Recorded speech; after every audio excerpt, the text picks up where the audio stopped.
The problem with critiquing whatever it is that Omar Khan does within the salary cap is that only Omar knows how much he actually has or doesn't have. Good morning to you. Good Thursday morning. I'm Dejan Kovacevic of DK Pittsburgh Sports, and this is Daily Shot of Steelers. It comes your way bright and early every weekday if you're into hockey and or baseball. I also offer daily shots of Penguins and Pirates that I hope you'll take the time to check out in the same place that you found this. A linebacker was added, and it's funny how this works now.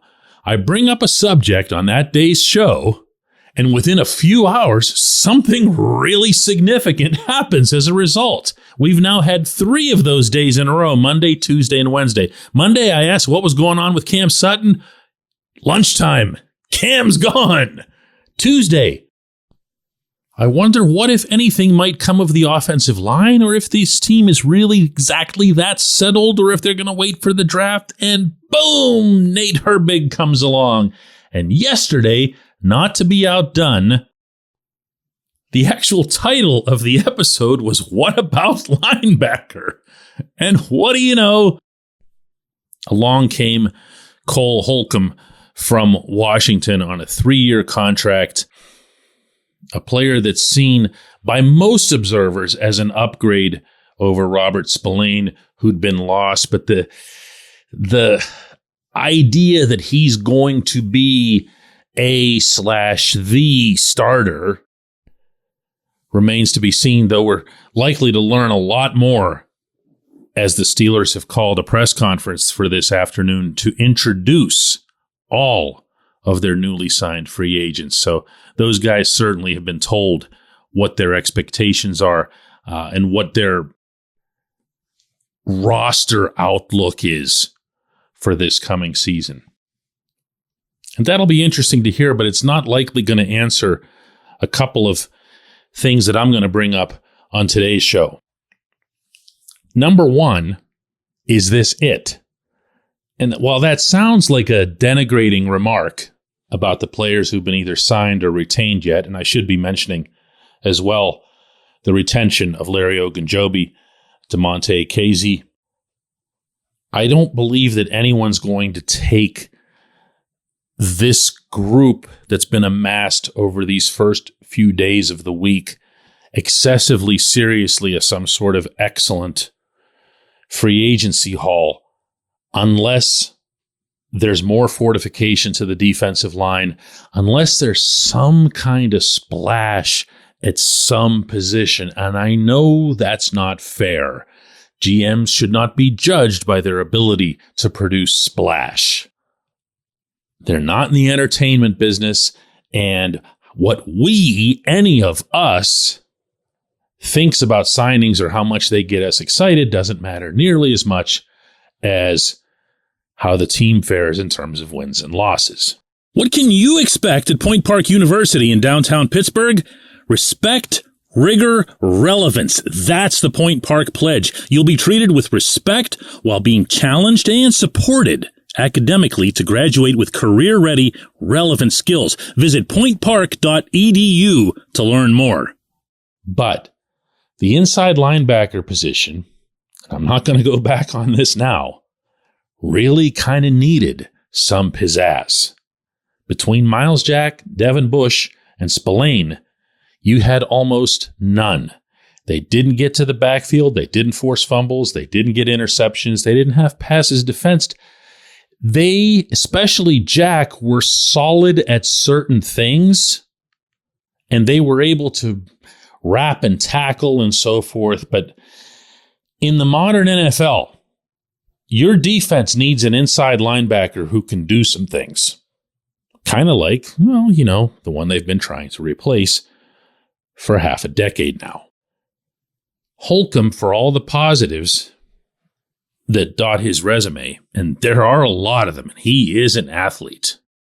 And at 26 years old, he might have an opportunity, a little bit of room to still get better.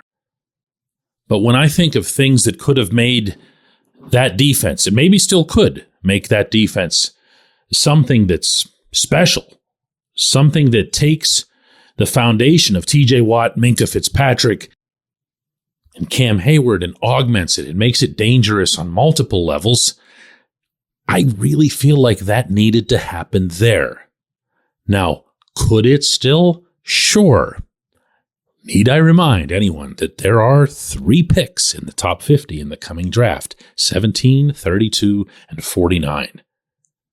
And any one of those 3 going to an inside linebacker spot, including potentially the highest one, should, and I do mean should, not like a hope, but an expectation, result in someone who steps right onto your field in Latrobe as the starter, same way Shazier did. And if that happens, and if Joey Porter Jr. or another corner is had, then you start seeing some of this make sense. Unfortunately, you're possibly shoving rookies onto the field, but I'll say it again. When you're talking about first rounders, even second rounders, that's expected. That's what you'd better be aiming for when you're scouting. Yeah, to some extent, you want to have it in your head, hey, this player, if we bring him in and we get him into NFL shape, he's not there now, but he'll be there in 2 years. You do want to keep things like that into consideration, but you also would much rather have them just playing right away. If you take all of that context and you can somehow find it in you to be patient, to wait another 6 weeks to see what comes of picks 17, 32, and 49, not to mention all the rest, maybe there will be something there that makes Cole Holcomb look like, oh yeah, that's exactly the guy you'd want there. That's perfect. Right now, it's not there. Right now, it's not. When we come back, J1Q. This segment of Daily Shot is brought to you by our good friends at Mike's Beer Bar. They're located on Federal Street, directly across from PNC Park. Mike has more than 500 beers on tap, including from more than 50 local breweries. Stop in and say hello. Tell Mike we sent you. Mike's Beer Bar.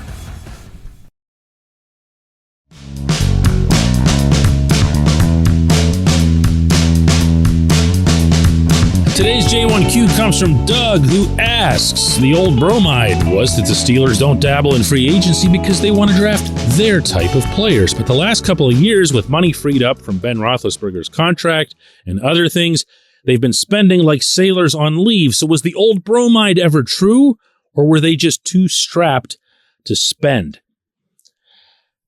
The idea that the Steelers are cheap comes up on occasion. It really does.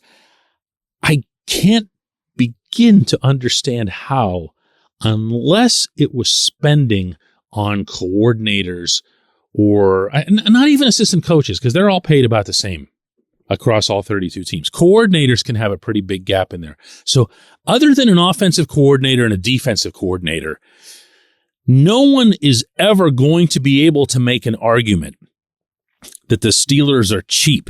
I guess maybe I could, because they leave those horrible white tents out on the riverfront.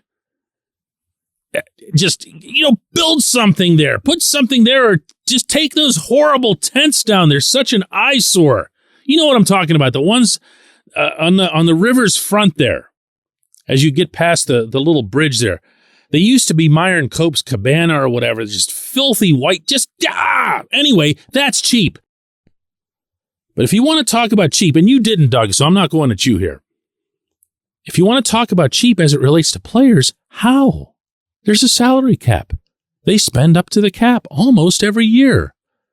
And the years in which they don't, it's deliberate, meaning they want to leave themselves some kind of leeway for if there's a major injury, you can still make a trade of some kind. That's nothing to do really with money. The cap's the cap. It's the same for all 32 teams. So did the Steelers have money freed up? Of course, by not having a franchise quarterback in the fold, a veteran franchise quarterback in the fold. Ben was right around the 15-20 range in the final years of his career, deservingly so, based on the market. And a lot of payroll goes to one player in that setting. So if he's not there, you're going to be able to go and get yourself another 2-3 guys maybe in free agency.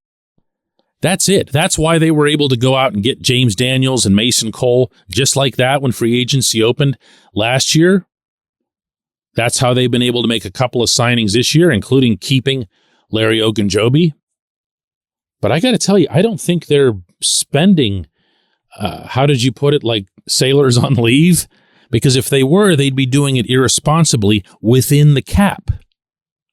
And if they were going to do that, and they very, very, very evidently wanted to keep Cam Sutton, they would have said, listen, we're ready to go 3 years and, I don't know, 25, 26 million. Let's just say for the heck of it, 27 million to keep him.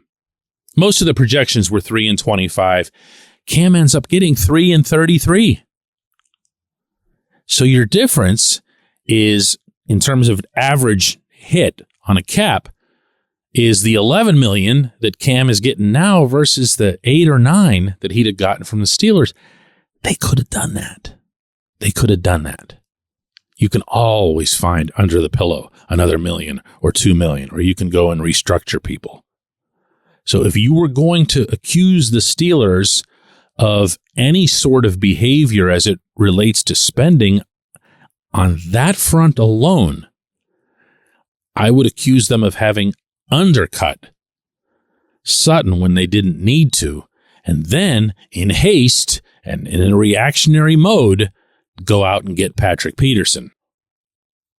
So when you see them start to make moves based on, got to get this guy, or got to keep this guy, and they spend something that they don't feel lines up with the rest of their budget, that's when you start thinking that they're spending a whole heck of a lot. But the idea of cheap or spending or whatever, they end up at the same dollar figure every year. They just do. I appreciate the question, Doug. I appreciate everybody listening to Daily Shot of Steelers. We'll do another one of these tomorrow.